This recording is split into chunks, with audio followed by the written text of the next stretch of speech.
ভারতের জমি দখল বিজেপি দাবি অসত্য। বাগদার রংঘাট সীমান্তে জমি দখলের দাবি মিথ্যে। বাংলাদেশ মিডিয়ায় প্রচারিত খবর ভুল, দাবি ভারতীয় সীমান্তরক্ষীর বাহিনী। দেখুন, গতকালকে যে ঘটনা ঘটেছে সত্যি কাঙ্ক্ষিত নয়। যেভাবে আমাদের বিএসএফদের উপরে তাদের চড়াও হয়েছে এবং যেভাবে যেগুলো যা দেখলাম, এগুলো কোনোভাবেই মেনে নেওয়া যায় না। ছিটমহল নিয়ে দীর্ঘদিনের সমস্যা ছিল। আমাদের একাধিক বিঘা জমি আমরা বাংলাদেশকে দুটো দেশের সুসম্পর্ক গড়ার জন্য আমরা দিয়েছি। রিসেন্ট প্রায় 160 একর জমি আপনার নদিয়ার আশপাশ থেকে আমরা দিয়েছি। এরপরেও আমরা আমাদের জমি যখন আমরা দিতে যাচ্ছি, যেভাবে আমাদের উপর আক্রমণ করছে, এটা মেনে নেওয়া যায় না। আশা করছি ফ্ল্যাগ মিটিংয়ে এই সমস্যার সমাধান হবে। আর এটাকে নিয়ে যারা আবার রাজনৈতিক ফায়দা নিতে চাইছে তাদেরকেও বলবো, দেখুন, রাজনৈতিক ফায়দার থেকেও আগে আমাদের দেশের নিরাপত্তা, সেটা আমাদের সকলকে মাথায় রাখতে হবে। মালদায় কাঁটাতারের বেড়া দিতে বাধা বাংলাদেশের, সীমান্তে বিএসএফকে বাধা বিজিবির। আর মালদায় শক্তিপুরে ধুন্ধুমার কাণ্ড, বিএসএফ এর সঙ্গে সীমান্ত পাহারায় গ্রামবাসীরা, কেন কাঁটাতার দিতে বাধা বাংলাদেশে? সেটাই তো প্রশ্ন, যে আমরা আমাদের এরিয়াতে, আমাদের সীমানায় আমরা কাঁটাতার দিচ্ছি, অসুবিধা কাদের হচ্ছে কেন? এটা কোনোভাবেই মেনে নেওয়া যায় না। যে ঘটনা ঘটিয়েছে গতকালকে, যেটা ঘটেছে মালদা সুখদেবপুরে, এটা কোনোভাবেই কাঙ্ক্ষিত নয়, মেনে নেওয়া যায় না। যে সমস্যা তৈরি হয়েছে ওপর বাংলার মানুষ, ওপর বাংলার বিজেপি দ্বারা, আশা করছি এটা ফ্ল্যাগ মিটিংয়ে আমাদের সমাধান হয়ে যাবে। আমরা কোনোভাবেই আমরা চাই না দুটো দেশেরই সীমান্তে এই ধরনের অস্থিরতা হোক। আমরা বারবার চাই আমাদের সীমানা কাঁটাতার দিয়ে, যে প্রায় 2200 কিলোমিটার আমাদের পশ্চিমবাংলার মধ্যে বর্ডার আছে, সেটা অন্তত কাঁটাতার দিয়ে ঘেরা হোক। কাঁটাতার দিয়ে ঘেরা থাকলে অবৈধ অনুপ্রবেশ থেকে শুরু করে যারাই প্রবেশ করছে না কারণ তারা করতে পারবে না, এবং আমরা অনেকটাই সুরক্ষিত থাকবো। এটা কি একটা যুদ্ধ লাগানোর চেষ্টা?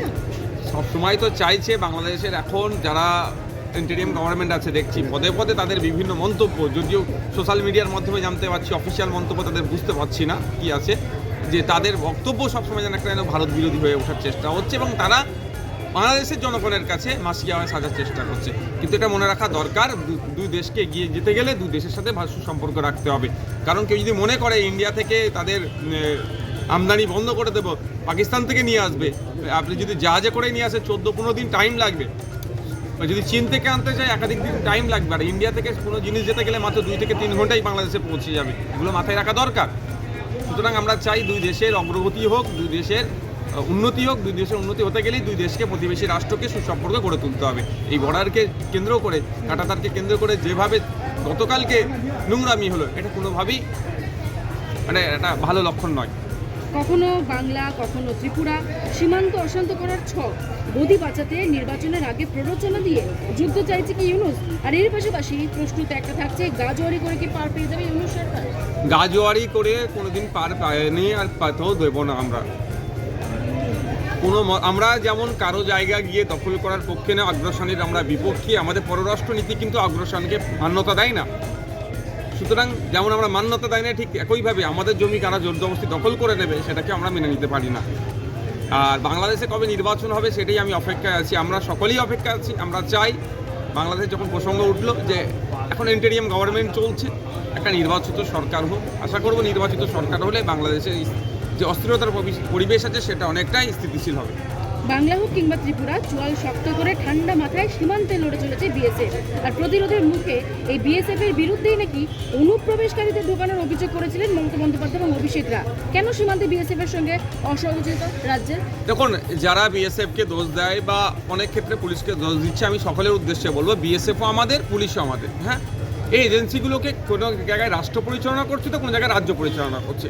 আমরা এদেরকে আরও বেশি অত্যাধুনিক কীভাবে গড়ে তুলবো তার নিয়ে আমাদের আলোচনা করা দরকার।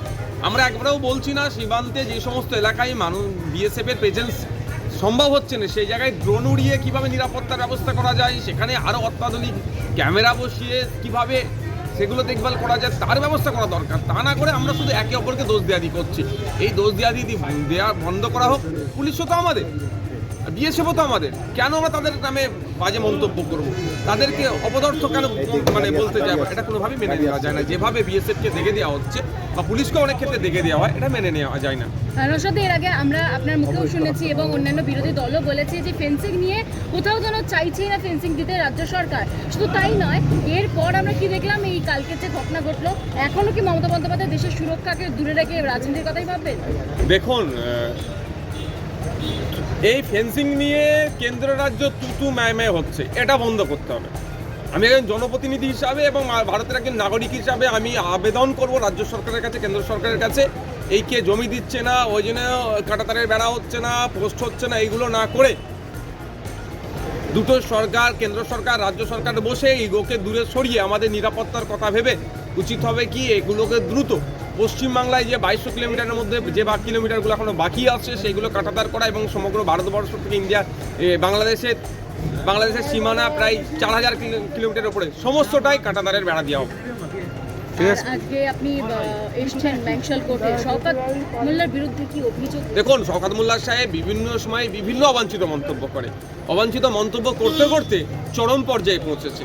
সে তার জবাব তো আমি, তিনি যে অবাঞ্ছিত মন্তব্যে আমাকে আক্রমণ করেছে, আমি তো সেই অবাঞ্ছিত মন্তব্য দিয়ে তাকে আক্রমণের প্রত্যুত্তর দিতে পারি না। আমি এর উত্তরটা আইনের মাধ্যমে দেব এবং আমার সম্পর্কে যে বাজে মন্তব্য করেছে আইনের মাধ্যমে আমি কোর্টের মাধ্যমে জানতে চাইবো তার প্রমাণ। যদি না দিতে পারে আইন বিচার ব্যবস্থা তাকে যা শাস্তি দেবে তাকে মানতে হবে। অর্থাৎ আমি আজকে মামলা করতে এসেছি ব্যাংশাল কোর্টে, এই যে CM 2A-তে মামলা করব শওকত মোল্লা সাহেবের বিরুদ্ধে।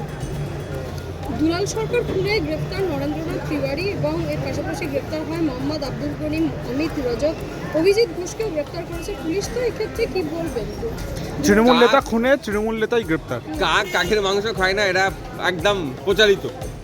কিন্তু তৃণমূল যে তৃণমূলকে ছাড়ায় না, আমরা দীর্ঘদিন ধরে বলে আসছি, সেটা আবারও প্রমাণিত হলো। এখনও যে ভাইয়েরা তৃণমূল করছেন তাদের উদ্দেশ্যে বলবো, ওইগুলোকে বিসর্জন দিয়ে আসুন, সুশাসন প্রতিষ্ঠা করতে আসুন, অন্যায়কে বিসর্জন দিন। যারা ভাবছেন এখন শাসকের ছত্রছায়া থেকে অন্যায় করেছেন, কলার তুলে ঘুরছেন, তাদের উদ্দেশ্যে বলবো একটু দুলাল সরকার দেখুন আর তিওয়ারি বাবুকে দেখুন, কিভাবে তৃণমূলের কাউন্সিলরকে তৃণমূলের নেতাই খুন করলো, আবার তৃণমূল নেতা অ্যারেস্ট হলো। এটা একটা ঘটনা নয়, এ ধরনের প্রতিনিয়ত এ ধরনের ঘটনা ঘটে যাচ্ছে, যেগুলো মিডিয়া হাইলাইট হচ্ছে, সেগুলো নিয়ে চর্চা হচ্ছে। বকটিয়ার কথা দেখুন, ভাদু শেখ থেকে শুরু করে আনারুল থেকে শুরু করে যেগুলো খুন হয়েছে বা যেগুলো অ্যারেস্ট হয়েছে, আপনার কাস্টাডিতে মারা গিয়েছে, সবই দেখে তৃণমূলের। আর আগামী দিনে যারা কনভিক্টেড হবে তারা প্রত্যেকে তৃণমূলের হবে। এই যে এরা নিজেদের মধ্যে লড়াই করে মরছে, এটা লড়াইটা শুধু হচ্ছে এই ভাগ বটরার লড়াই, আদর্শের লড়াই নয় এটা। ঠিক আছে, থ্যাংক ইউ।